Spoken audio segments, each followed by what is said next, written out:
Yes, we are now. Okay. All right. Cool. Okay. Good stuff. So, can you hear me okay? Because I'm on a different mic as well. Is that okay? Yeah. All right. Good stuff. Okay. So I think just the first thing is in doing this, and then what I want to do is then just open it up for discussion and questions, and how is it affecting you guys, and what are you guys actually doing, and how are you making the changes work for you? Because I don't think there's too many new things, but it's good to get perspective constantly. So we're in July 2020. We've had what now, 4 months of lockdown, and we just had our president announce some more stuff, which is not great. But I think one of the things which I'm seeing, which is impacting a lot, is things have really irrevocably shifted. I think, a lot of people thought we were in a sprint. We had a 3-month lockdown, and then then it was like a 7-week lockdown or something. And then, I think now people are realizing that this is actually here to stay, and it might actually last longer. And in some of the other countries around the world, they're having second waves. And, and I think but at the same time, there's a lot of answers coming up. The medicine is getting better, right? The way they treat is getting better. They realize that some of the people who are dying are not dying of the one thing that they thought, but it's actually something else which is treatable or preventable. So I think there's a lot of good news happening. There's a lot of progress on vaccines and things like that. So you never know quite how long this is going to be. I don't think it's just something which is just going to keep going forever, but it's there. But I do think in doing this change that we've had so far, things have, well, irrevocably changed. That's just, we're never going to go back to where we were before. And I think there will be a blend of what we used to do and how we were used to doing things with so this new way of doing things and stuff. And some of the stuff we like, right? I'm not sure if everybody likes working at home all the time, but certainly people are. I'm talking to people and they're going, well, I actually quite enjoy working at home, but I'd still like to see people. Right. But I don't miss the traffic, and I don't miss, the office politics and whatever like that. So I think there's a lot happening in there. So there are 3 key words that I think really typify where we are at the moment. And I think probably typify this whole process that we're going through. And those are uncertainty, change, and low control. Uncertainty, change, and low control, and that's driving everything. So I think when you're talking to staff or you're talking to suppliers, your clients, these are the 3 big things that are happening: uncertainty, change, low control. The uncertainty is because things just change all the time, and there's just this constant change which drives uncertainty, and the uncertainty drives constant change because we're not sure, should we do this? No, okay, let's try that. That didn't work. Let's try this. Okay, and then something else happens to us, and then that makes us uncertain again. And that entire thing gives us this whole lack of control, right? So, sorry, I don't know. We've got a whole bunch of noise going in the background there. I don't know if that's affecting you guys or not. No, it's okay. All right. And so what's happening is we particularly as leaders, we're used to some form of control, right? We're used to knowing, well, this is our plan. This is what we're going to do. This is how we're going to do it. And we sort of have that. We have our processes in place, and we know that this should happen, and this is sort of business as normal, right? And we don't really have that at the moment. There's, because of the change that's happening all the time, and because of the things. So the biggest thing that I'm seeing, and it was really interesting because I was feeling it, and I think you guys were from last week when we were chatting and so on. But I think one of the biggest things I'm seeing is people are just tired. How are you guys feeling with that? Are you feeling just fatigued, more so than normal? Yeah, for sure. Yeah. Yeah. So it's, I thought it was me. I thought, well, maybe, I'm not exercising enough, or I'm not, I don't know, whatever it is I'm seeing, sitting in front of the screen. There's a whole bunch of things, but people are just tired, and that tired is coming from a lot of different things. And it's okay. I think it's actually quite normal for what we're going through, right? Because the uncertainty, the leaders have got, I'd say, leadership fatigue. They've got decision fatigue. Things are changing, things are pivoting. And as a leader, you have to go, okay, what are we going to do? How are we going to do it? I've got to control this thing. I've got to keep everything on track for my staff or my suppliers or my clients. But how am I going to handle that? Right. And so you've got decision fatigue. You've got leadership fatigue. Your staff are going to be even worse than you if you're dealing with staff, right? Because they've got even less control, because they're used to leadership being in control, right? They're used to you guys going, we know what to do. And this goes also whether you're working with remote teams, or you're working with small teams, or you're working with a lot of different suppliers. They're also expecting you to be in control, and you're not, and they know you're not because things are changing all the time. And so they've got even more stress and fatigue. And for a lot of them, that comes out with just things like worry. You know, am I still going to have a job? Are we going to have a bigger pay cut? I don't know. A lot of different things which are impacting people. And so I think this is a major thing. And I think you just need to really recognize that and go, it's okay. And whether it's with your mates or whether it's with your staff, you need to be quite empathetic. And we've talked about this a lot, so I'm not going to go into this, but a lot of that stuff we've been sending around in the group, talking about, ask your staff, how are you, right? And I know you guys are, I'm sure you guys are doing this, but how are you really, right? How are you really? And just use that word at the end. How are you sleeping?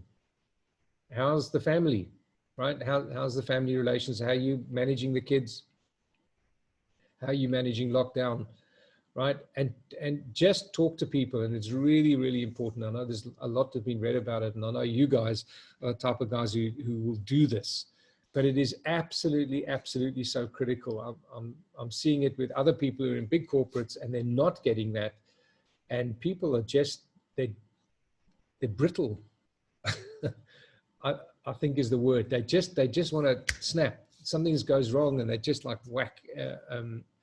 So I think just be very, very aware of that, and just be aware of your staff battling with that probably more than you are. And that's probably also your suppliers and so on as well. Remember, they have less options than you. As a leader, you typically have more options. Oh, I could change, especially if you're running a small company. You know, well, we could change, we could do this. And you're pivoting all the time. And as a leader, you're probably good with that. You're resilient. You have the ability to do that. But staff don't always do that. They don't embrace change as easily as we do as leaders. So just know that. And I think just keep the calm is really, really critical. You know, if they speak negatively to you, don't speak negatively to them. Right? Or complain up, never complain down. Does that make sense? Right? Never go to your staff, yeah, but this, and never talk bad about your suppliers or your clients or anything like that. You know, take that upwards or take it horizontally, you know, into a group like this or whatever you've got. So it makes sense. So I think there again from that, so 3 words: uncertainty, change, and lack of control or low control are 3 key things. Then within that, what you need to be doing with yourself and with your staff are there again three major thoughts which come out of that. One is context. So again, when you've got no or low control and all this uncertainty, you can step back a little bit and try and create context, right? If I can't control the minute stuff, which I normally do, how do I control the context, right? And the key word there, and we sent out a Tomorrow Today thing from Graham Codrington or Keith Coates, I think, on this one, on uncertainty. And they say, you know, you've got to make uncertainty almost a part of everyday speech so that people get comfortable with the fact that we live in uncertain times, right? And then we're going to have to change all the time. At this point in time, no one knows the future. We can scenario plan. Clem Sunter's done some great stuff on that. And I think we sent that out a while ago. And there's some quite good thoughts there. But no one knows the future. You have to scenario plan yourself. You have to look at things, and you have to sort of try and get way less specific about things and a little bit more general and create the context with it. You have to be a little bit comfortable with the uncertainty, and you need to reinforce that. Why? Because if your staff are thinking about that, it will create preparedness within them and with yourself. If you know things are uncertain, you start preparing for that. You start going, yeah, okay, but I knew there was a problem coming. right? I knew there was some change. I knew I was going to have to deal with this. So creates a little bit of preparation, and then creates the resilience that we need at the moment to be able to handle that uncertainty, because it's tiring, right? Okay. Second thing, your decision making needs to be a lot more inclusive. And I know for those of you running with bigger businesses and with more staff and so on like that, some of you don't have staff, but you maybe are working with joint ventures or with other people that you're working with. Decision making used to be a lot more, okay, let's talk about it a little bit, and we're going to do this, and let's tell everybody, a little bit more autocratic, a little bit more authoritative, I suppose. And it's become a lot more inclusive, right? You need to go to your staff, and everyone's going through this for the first time. So look for innovation, right? I think we sent something out a little while ago. Look for innovation. Talk to your joint venture partners. Talk to the suppliers you're working with and go, hey, I'll tell you what, instead of doing that, let's have an hour and let's do a brainstorm, or 2 hours. Let's think about something. Okay, let's talk about that. I was yesterday talking to a physiotherapist, and of course, COVID is like hectic for them because they can't do, they can't work on your muscles remotely, right? They have to see you. You know, if you pull the muscle in your back, it's no good going, well, we'll just go on a Zoom session and I'll talk you through it.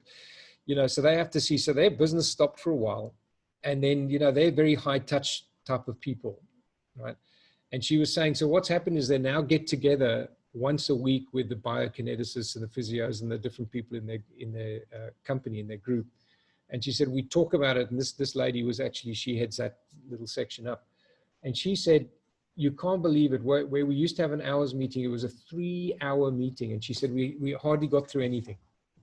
But people just needed to talk. They needed to talk, they needed to talk, they needed, because they haven't. They've been seeing clients maybe one-on-one, but they haven't got together because of meetings and all that sort of stuff. So this is really important. But she said the ideas that were coming out of everybody were really good. Hey, we could do this. I tried this. Have you thought about this? Okay, so innovation is really key, and all your staff are innovative. And again, if you haven't got that culture of innovation in your company or your group, you need to create it now and get that in. It's going to be absolutely key. If you look at World Economic Forum, it's one of the key skills that we're going to need is innovation. So we are in these unprecedented times, but they're not unprecedented in as much as we've faced problems before, and the way we approach problems are key. So focus with your staff on adaptive change, okay? Adaptive change. Brainstorm. What is the situation? How could that be different? How could we handle it? What are the uncertainties? And how can we innovate? Ask questions, and ask the questions around the uncertainty. So what do we not know, right? There was a great post I sent on the other day around, what are you missing? I don't know if I sent it to you guys or not. Can't remember. What are you missing? What's happening to you at the moment, or what's happening in your industry that you are missing? What are the new trends that's going on?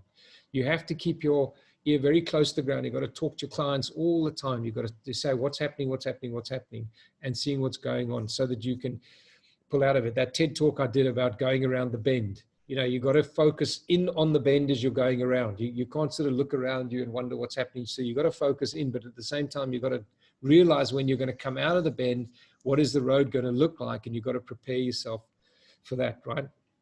And then the third thing in that's a context.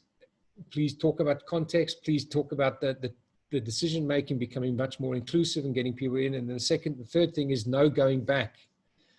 There is no going back, and don't allow talk with your staff about when it gets back to normal, because it isn't going to get back to normal, right? As we kicked off at the top, there's going to be a blend of what was, because we've got all these processes and procedures and people, and that's not just going to disappear. A lot of people are going, oh, it's completely different and we're never going to work the same again. And I think that's not correct either.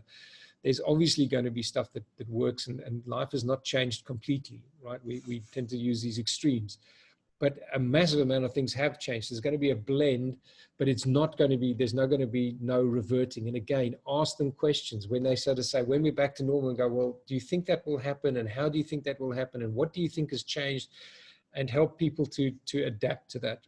And then with that, appreciate the journey that people have done so far, because people have come a long way. So appreciate what your suppliers have done and what your JV partners and what your staff have done, and tell them, really appreciate this, and it's been really hard for you guys, and how do you feel about that, and do you feel more comfortable about this, and how much more change do you think is going to happen? And just validate people. People need a lot of validation, right? Okay, and just be aware of that, be aware of the changes. And by the way, be aware of the changes in you. Here's a challenge for you. Take, I don't know, 15 minutes, right? Give yourself a break if you can for 15 minutes.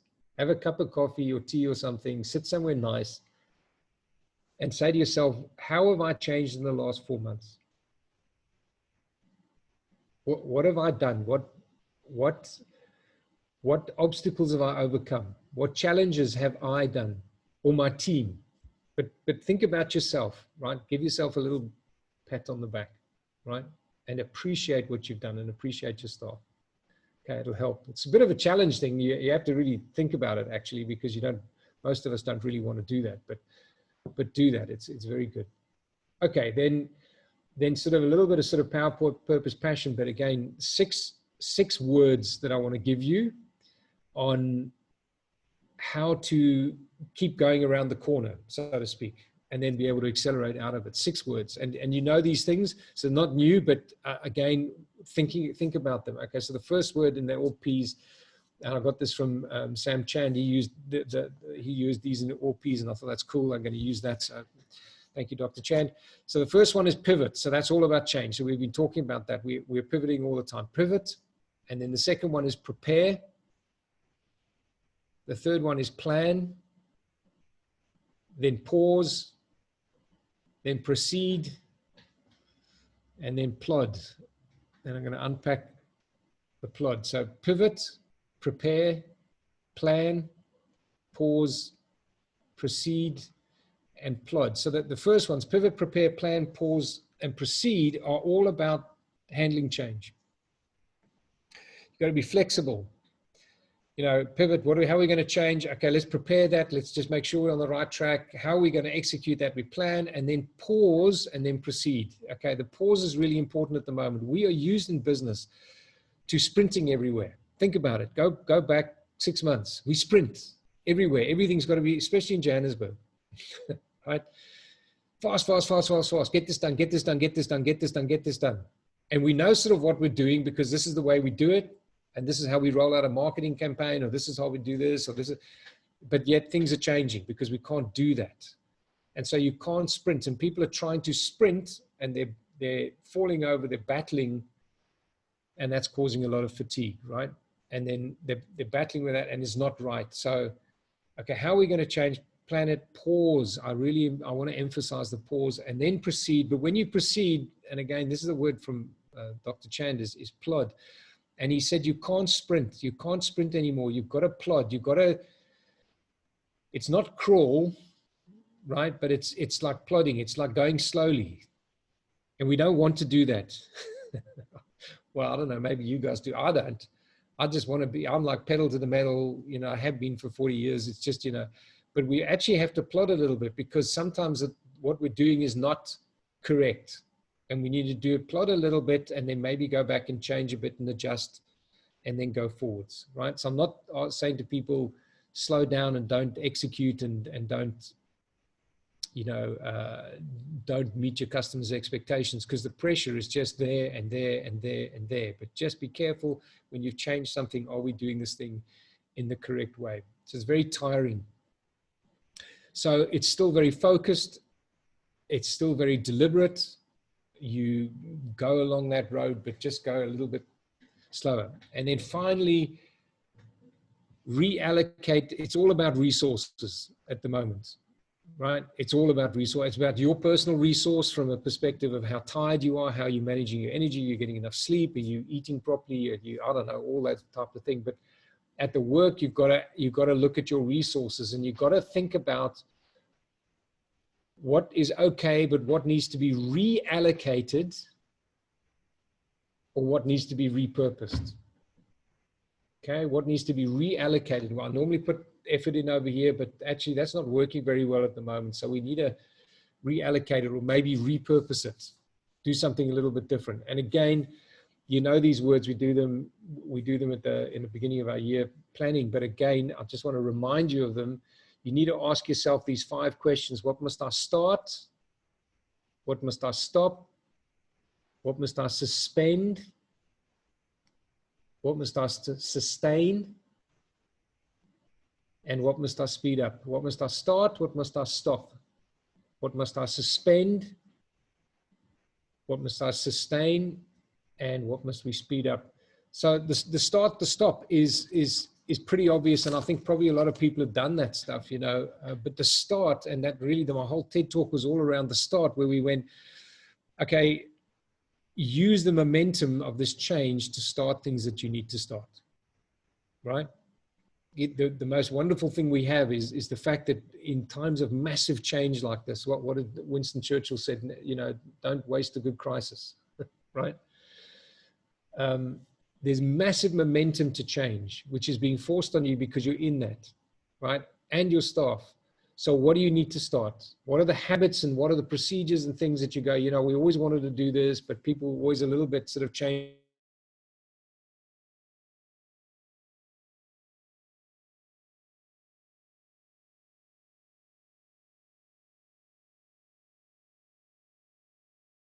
Resistant, and okay, you can happen. So your seconds are your clients that you want to stop. You have the ability to stop it at the moment.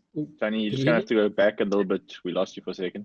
Okay, where did you last hear? I just rewind about 20 seconds. Okay, so did we finish the start? Can I start with a stop? Okay, what did you stop? Okay, so again, use the momentum of the change to be able to stop things. You know, there are processes and there are things that you're doing, or maybe your clients are doing, or maybe your suppliers do, which you can stop. And by the way, with the change happening, there's a bunch of things happening inside your company that are no longer valid, right? And your staff knows that they're dead and you know they're dead. Just give them a decent burial and get rid of them, right? Just stop it. If it's not producing fruit, stop it, cut it out at the root, just get rid of it, okay? Bury it. Then suspend, and this is a key one, guys. There are some things you don't need to make a decision about right now. There are things that you were working on and they're sort of sitting there on your to-do list and you're not quite getting to them. Yeah, and you know, actually, I don't really need to make a decision about this now. Suspend it deliberately, push it out. Just say, I'm going to do that later. I'm not going to do that now, and free yourself up some mental energy, right? Just give yourself a little bit of a breather. Just take a little bit of pressure off yourself and go, I'm just going to suspend that. We need to do it, but we don't need to do it now. Okay. The things that we need to sustain, focus on those. These are the things we're doing, communicate that. And then what are the things you need to speed up? What are the things that you're seeing out there in the industry or in your business that is going to help you accelerate out the curve? Because we are going to get out the curve, right? It's going to happen. And how are we going to get there? How are you going to speed up coming out of that thing? What are the things that you need to focus on? Maybe there's some new things. It's not quite a start, but it's something we need to do a little bit more quick. But it could also be something which we need to start this and we need to move on it fast because other people are. And I think there's been a lot of that. I've seen a lot of business. Read another thing yesterday about companies around tracking and medical things. And then there was another one this morning. And I'm like, yo, that business has just started purely because of what's happening in COVID. You know, a lot of VC is being spent on things. And those are guys who are moving quickly to go, here's a business idea, we can take it to market, let's get the finance and then drive it because of the opportunity. So you need to, and again, this is where your staff can help you. Look at the innovation, look at what you need to be doing and who needs to be taking track and control of that. So you guys okay with that? So uncertainty, change, lack of control, reallocating your resources, and then starting and stopping and doing the different things that you need to do. And just remember, the people that you're working with are just tired, and it's okay if you're tired. Give yourself some time. When did you guys last have a day off, by the way? You know, just think about that. I know you're all on mute, but when did you last have a day off? Take the day off. Give yourself permission, right? Take some time, you know, and rest and relax. I really mean it. You know, you can't burn yourself out, because you will. Rest and relax. Go take a walk, or just sit there, or just, you know, do something which just relaxes you and makes you happy, right? So do that. Okay, I'm done. Thanks, guys, very much. So we're about half an hour left, 25 minutes. Put yourselves off mute, because what I want to do now is talk about those things and go, so how are those things impacting you? Which are the things which you're finding are correct? Are you got any questions about that, or anything that you want to discuss, or anything that you want to unpack on those things? Because it's really all about managing yourself and your company through the crisis. So over to you guys.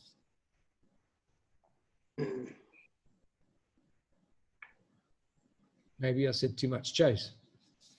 Yeah, so I mean, I've just found it a little bit hard to sort of get back up and going with everything. I mean, as most of you guys know, the soccer sort of forms the core of our business, and that's what brings the feet through the door.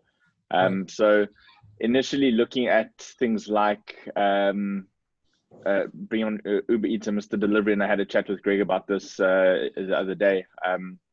But it just didn't seem viable, because in order for us to cover our expenses, we would need to turn over something silly like 350 grand, which we've never done, including soccer and booze. So it was just didn't really seem plausible. And because we had UIF at that stage, I said, look, let's rather not incur the rent and all that kind of stuff. Let's just keep gliding.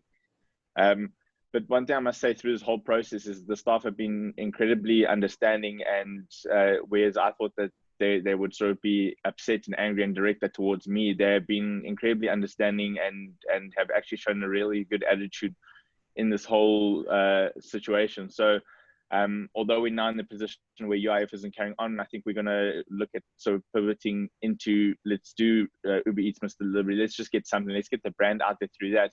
And then also market, whenever any of our food goes out to them, we'll put some sort of flyer or something in there to say, hey, you guys can get it cheaper if you order directly from us. And just see if that'll help. We'll do something just to try and get some cash flow in. But I mean, the staff realize that there's not really much that we can do, and they're happy to even just work a half day and get half pay, just so that they can just get something going and bring something into the household. So I must say, while it's been a bit difficult, I think I've been pleasantly surprised from that side.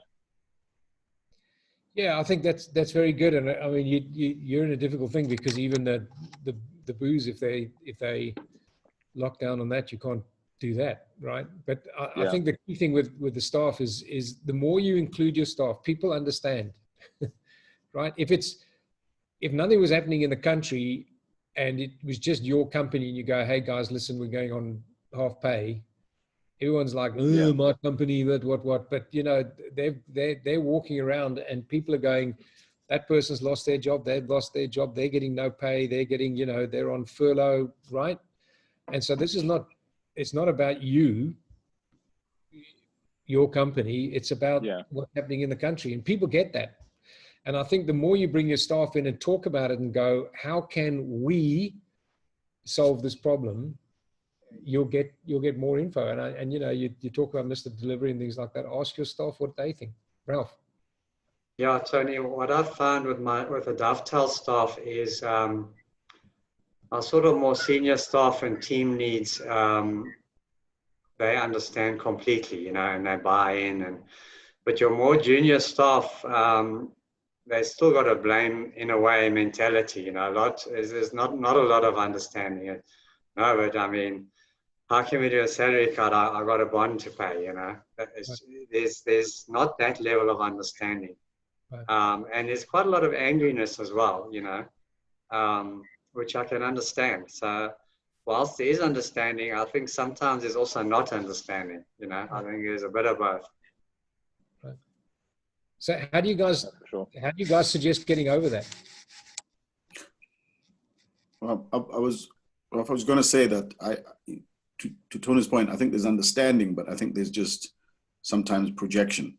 You know, people just really need to vent. But I think, Tony, I think you've hit it spot on in saying that, in starting off with the engagement with staff and I suppose it should be ongoing, irrespective of the fact that we're in the situation, has always been massively critical. You know, how are you doing really? That's that sort of level of curiosity that really probably sometimes, you know, as leaders we don't exhibit, because I think from that comes the solutioning. When somebody really feels that they're being appreciated, then it's the solutioning. And I also like the idea that of the innovation side, where if you bring people together, you can solution. You know, you've got a bond, but do you know that, you know, that certain banks are offering currently, you know, bond holidays for 3 months, 6 months. Maybe you can take that up, etc. But and then that comes from people who just going through the experiences. I think the last point I want to make, and you guys probably have it a little, you know, significantly tougher because you've got staff that you're dealing with, and I'm just trying to sort of recruit 1 or 2 people who are helping out. But one of the big ones that you mentioned is the stopping. I think that's going to be maybe a downfall for a lot of businesses, large, when they don't recognize what they have to stop. And there's a lot of them that, you know, my wife and I, because I sit opposite her, and she works for a financial services company, so I get to hear, you know, their conversations, and there's some conversations she's been having since March. And, you know, I say to her, honey, if you guys carry on like that, you know, my wife was working until, for the last 2 days, she's been working until 1:30 in the morning. Oh. Guess on what? PowerPoint presentation for a strategy. Now, I just said, in this day and age, you just can't be doing that. Yeah. Your resources, your capability, and your time cannot be exerted to putting together a slide. Yeah.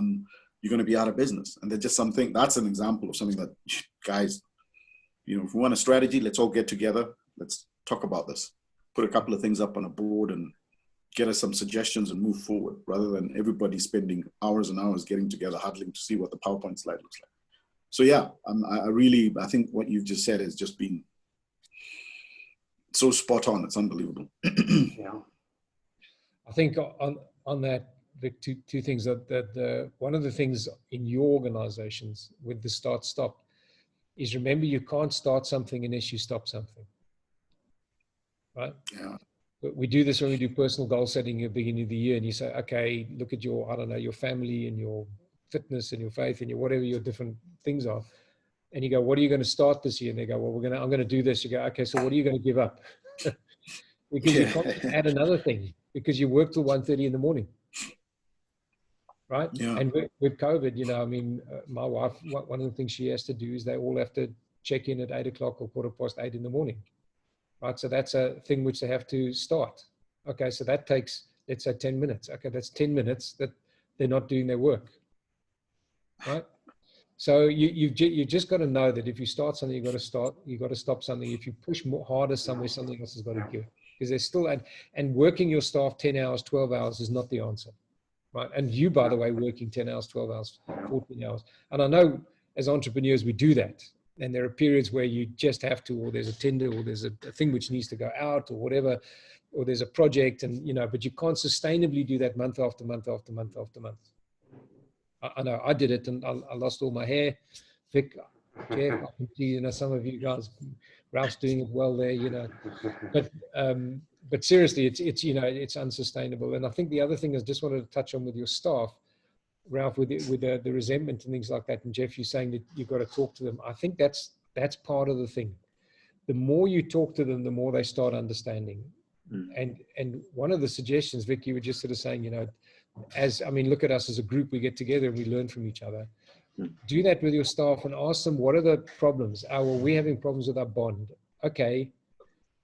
Assign somebody in the company or get somebody and go, okay, who's got a solution to that? Who's going to try and find a solution to that?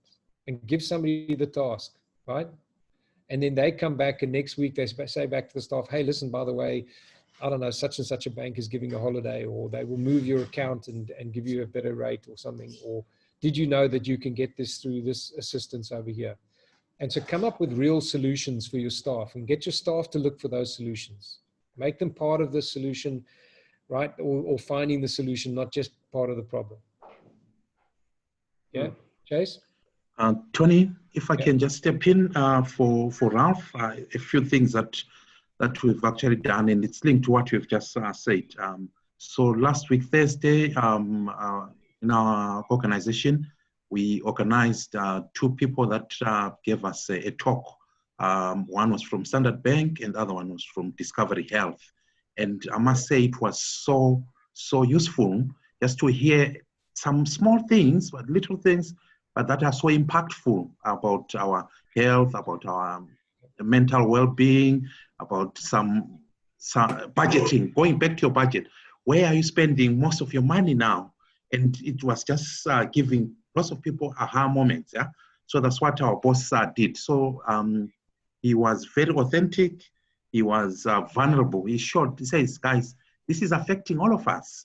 Let's work together. And my commitment is organize 2 speakers that come. So on Monday, we've got somebody from Technogym that is going to take us through in terms of the app, and we're going to have a challenge. So just involving all of us that we're spending most of the time seated and not doing much. So there's going to be an app that is going to be put on our phones. You don't need to have a gym, but it's how many steps you are doing, the rest and so forth. And it produces some reports.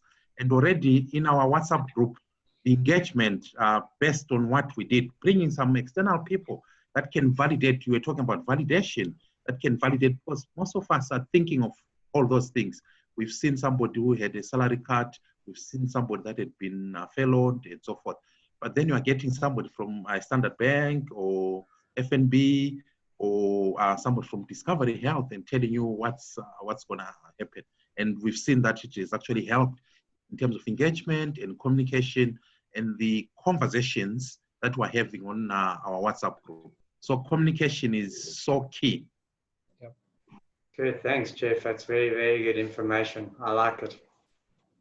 Pleasure. I almost get a bit worried to communicate with the guys just on the basis that I'm concerned that they, like I said, that they might sort of direct that anger towards me, or like Ralph was explaining, that they might sort of, or Vic was saying, sorry, that they might project that kind of stuff. And because I've seen in the past kind of thing, any decisions you make that are unfavorable, it's generally sort of like you're the one at fault. But I think your low level employees just want to know that everyone is going through it together, not just them. They want to know that the directors are also feeling the pinch kind of thing, because I think it's hugely demotivating if they feel like the directors are still sitting pretty while they struggle, they get the salary cuts, they working overtime, that kind of stuff. Yeah, 100%. 100%. And I think the more you talk, and I think, Jeff, I love your idea, and I just think as a group, if you see a webinar or something like that, which is good, for example, on banking, again, let's just use that example, and you see one and it's sort of short and sweet, and pass it on, right? And then you guys can share that with your staff. So, Jeff, DHL is big enough to maybe get a Discovery to come and talk to them. Other companies might not, but they may very well have a little recorded webinar or a sort of something where they can say, this is how to talk it. And by the way, this is a very good marketing thing for you.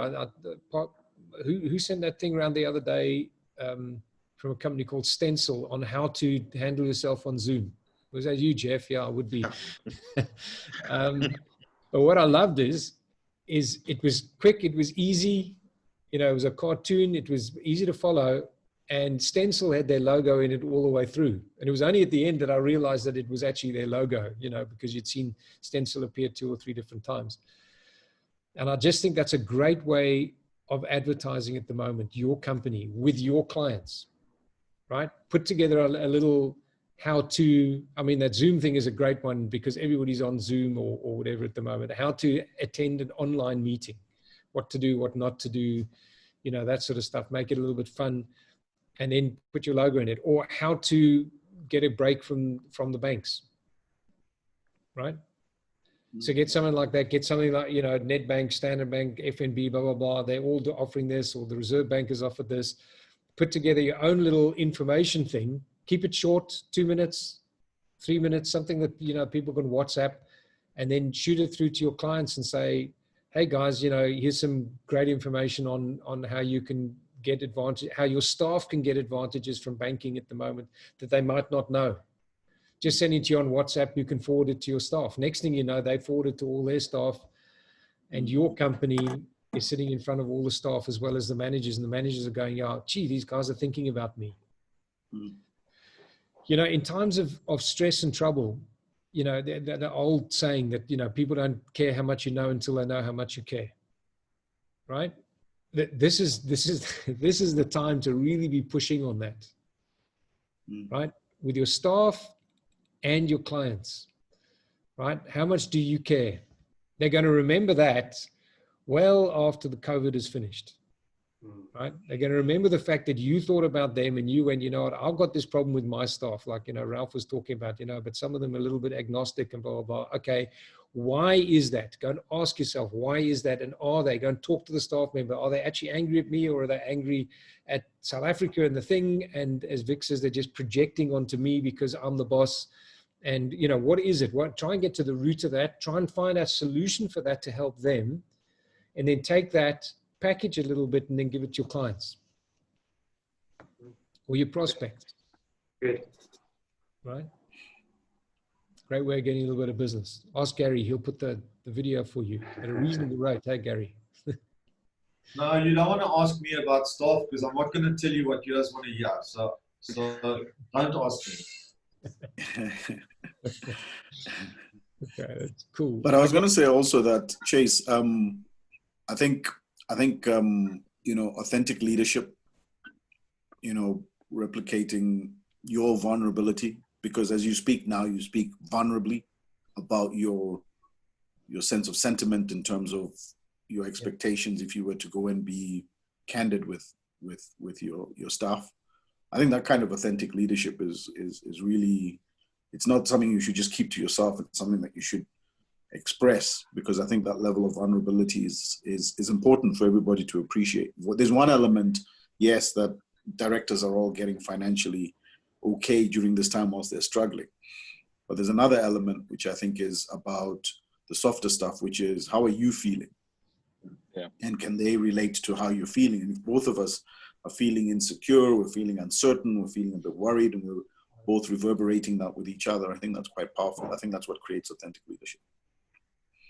I think I worry that sometimes if I'm being vulnerable, I might be, it's not necessarily good leadership. And that's why whenever I'm worried about how the staff react, I always worry that like I'm not necessarily being a good leader, or I'm not providing them with enough and that kind of stuff. So I appreciate that. I think it definitely kind of helps me feel like I'm at least on the right track.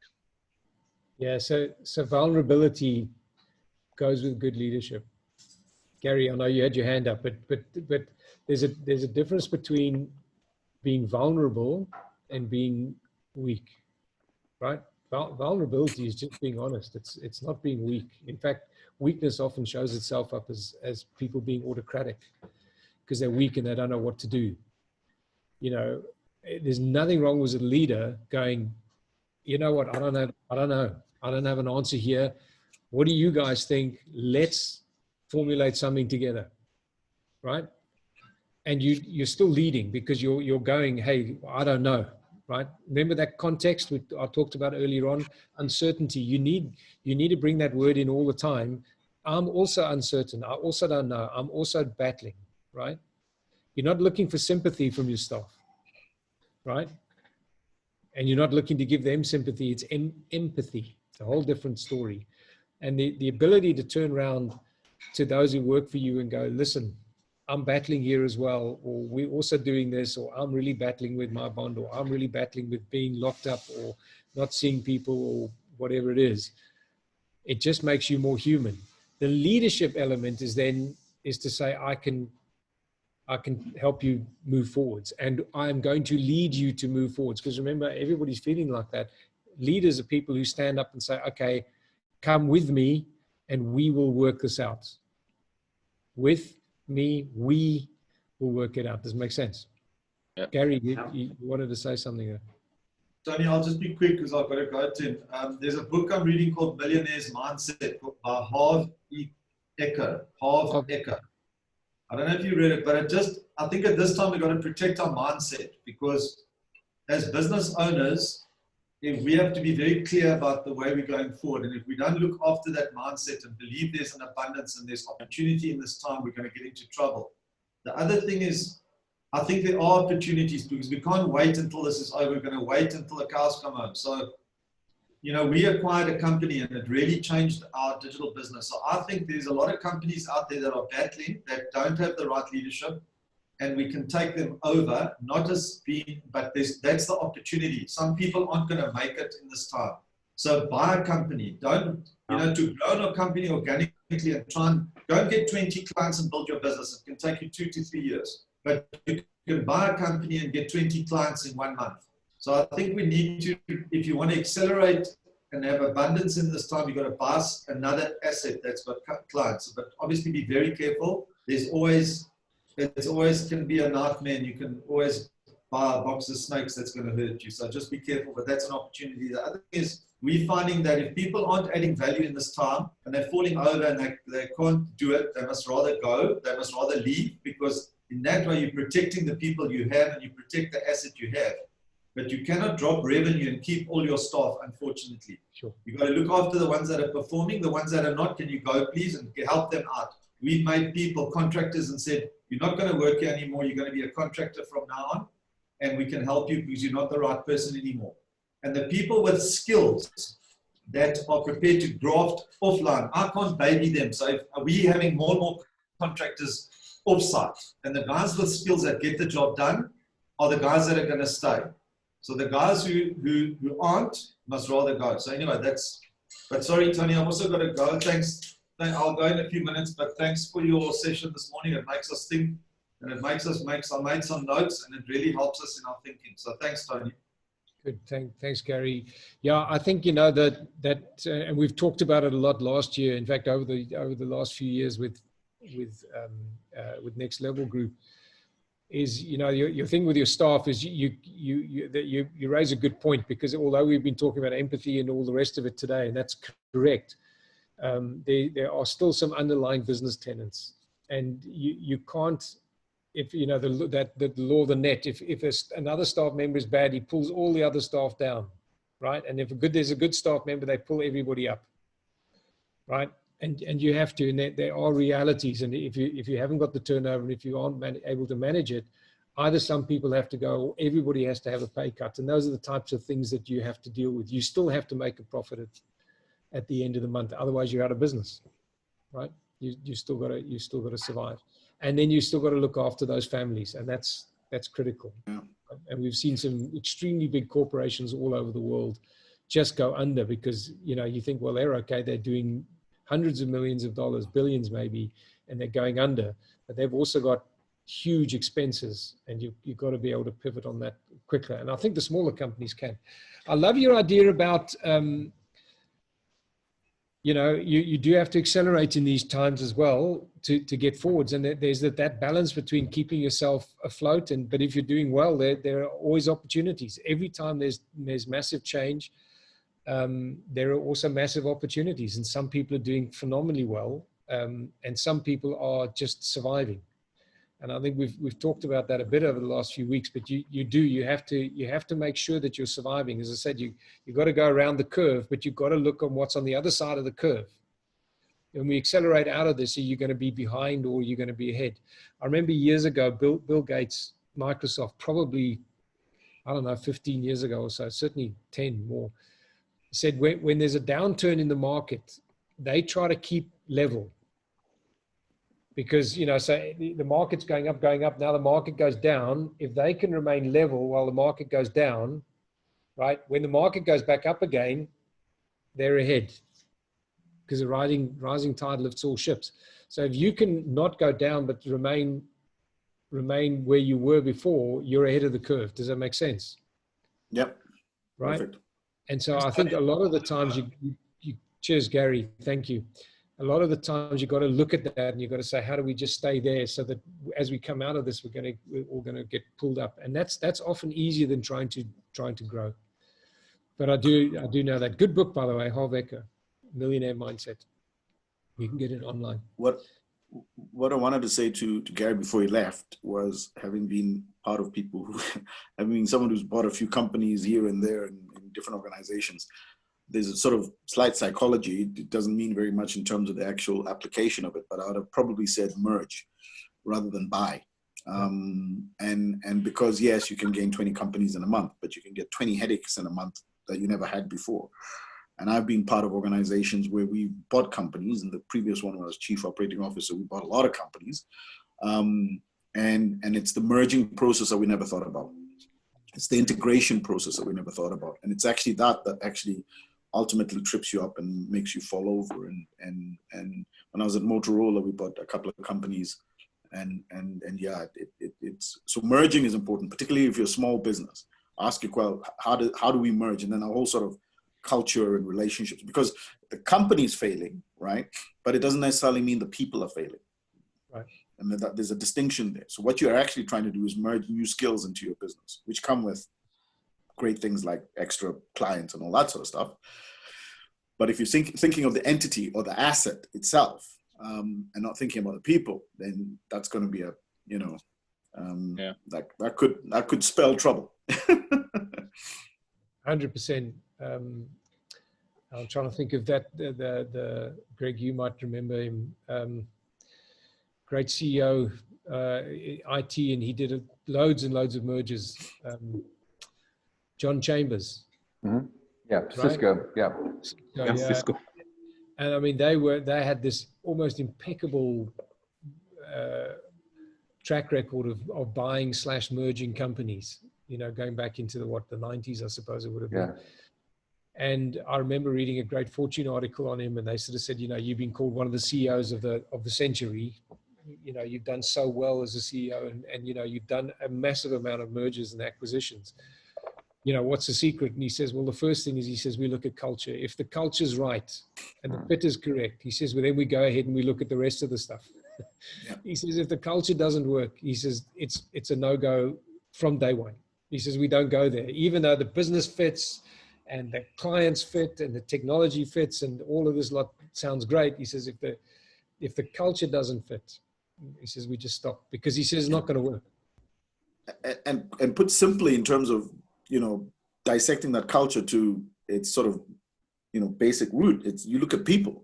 I mean, whether we realize it or not, we're in mergers all the time, because whether we're having relationships with other organizations or whether we're having partnerships with them, we're in that all the time. So a lot of the people I'm bringing in, I'm actually merging. I'm looking at them and going, hey, this person's great. This person's fantastic. I want to work with this person. They can do this with me. Boom, they're in. And off we go. We're working together.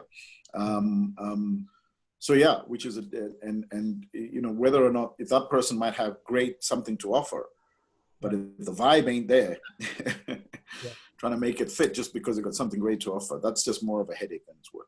Yeah, 100%. I fully agree with that. And I think, we talk about big companies. To be honest with you, with small companies or solopreneurs, it's actually more important. Because as you say, you are actually merging with people all the time. You might not be physically sharing shareholding, right? But you're connecting at the hip. And we talked a lot about that last year as to how to work with virtual teams and stuff. And I've touched on it, because a lot of the stuff we talk about with staff, actually, you've got to extend it to your virtual team, right? And your joint venture partners, or the guys you're working with, trying to create a solution, because if they're not on board, there's going to be a problem.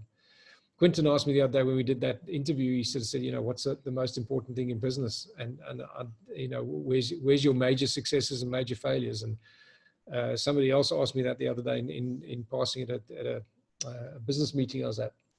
And I said, without doubt, the biggest critical success factor I've ever had in business is having the right partners. And the biggest failure I've had in business is having the wrong partners. 100%. It's never the strategy. I mean, the strategy is important, right? And the execution, we can execute, and our pricing, well, we can do that, and we can get our marketing right. And if not, we can adjust it. But if you bring on the wrong partners or the wrong and the wrong people. I remember talking to a billionaire many years ago. We were in a game lodge, and I was asking him, and he just said, and he's in the motor industry, and he just said, yeah, he said, the right people are everything. He said, if I've got the right branch manager, the branch does well. If I've got the wrong branch manager, branch doesn't do well. Same cars, same marketing, same stock, same right person, we do well, wrong person, we don't. So I think there's a lot of that. Okay, guys, we're past 10. And I've actually got to hop onto another meeting as well. But hopefully that was useful for you guys. It was very useful for me. It was a sort of a pull together of a lot of stuff that's really been bothering me at the moment. And especially that fatigue, guys, you know, it was, you know, when I heard him talk about it, and I'm like, other people are tired as well. Like, I thought it was just me, you know, I was getting old. What is it, you know? But, you know, and then understanding the roots of those, and then going, okay, how do I give myself a break? Do I what? Right. Yeah. And you know, your staff are like that. He said, you know, if you're at a level 4, your staff are probably at level 8. So, it's quite a thought, you know. So I think just be careful of that and be aware of all that stuff. Yeah. Well, today is the first day of spring, so it's time to get outdoors and double up on exercise. Yeah, it'll be in the 20s like for the next several days. Okay. Greg, I'm freezing cold here, but 1st of September, Greg. Don't do it too soon. I was on the call with I was on the call with an English guy yesterday in the Cape, and he said, you know, the South Africans don't believe in equinoxes. They just skip them. You guys don't even know what an equinox is. See, I saw the. We don't believe in them. Just in a bit of closing, Chase and I had that conversation, and the first thing I said to him is, you know, what can I do to help you start your bootlegging operation? And you know, Chase is a very ethical fellow, really, really ethical. And he said, Greg, man, the business model just doesn't work. So that's not what he said, but the cost and the competition and stuff just didn't work. Yep. But yeah, I think there's a lot we need to do. I'm doubling down on work on myself. I'm in one meditation series. I'm starting another meditation series, running those side by side. And I'm just going to take more time out to exercise and do yoga on the roof, just to keep sane. Because and one of the things, just very briefly, Tony, and there's so much here, but you opened with saying the science is positive. It's the first talk I've heard that said the science is positive, because people actually are really, I'm finding out my family and friends, by and large, are very poor critical thinkers. They watch CNN, they watch Fox News, and they believe what they hear. But the science is there, and several companies, 18 of them, I believe, are in early stages. 3 are past the first set of clinical trials. We should have a vaccine by the end of the year, and then it just becomes a production problem. So thank you for opening with that, just to get us out of this mindset. It's like I was on a tourism thing yesterday, and this Canadian woman's extremely successful. First thing she said is, we're not going to be out of the COVID until middle of next year. I'm like, what do you know? Are you a scientist? Are you a scientist, or are you not reading the science? You know, and we don't know. It could be. Sorry, guys, I've got to shoot. I don't mean to interrupt. No, that's cool. Yeah, I think you're right, Greg. I don't know if I sent you. So, my doctor. Well, there's a little group of doctors we go to, but the one doc, Dr. Holiday, he's very good, and he sends out these long WhatsApps, long WhatsApp. Anyway, he sent out another one which wasn't so long last week, you know, and he's very practical. You know, he's really straight, and I'll put it on the group for you guys. But he just goes through. Listen, this is what's happening, and he says, as a GP, he says in the early days, he said we were battling because we didn't know. Yeah. You know, and was it not serious? And what do we do anyway? And do we just refer? And he said now, but there's so much more information coming back. He says the GP is starting to become actually the front line, whereas the front line was, oh, don't come near us, go to the hospital. Yeah. And he said, now a lot of the stuff we can treat here, because he says, now we know that when you get this, one of the things you get is something to do with your lungs. And he says, we can treat that.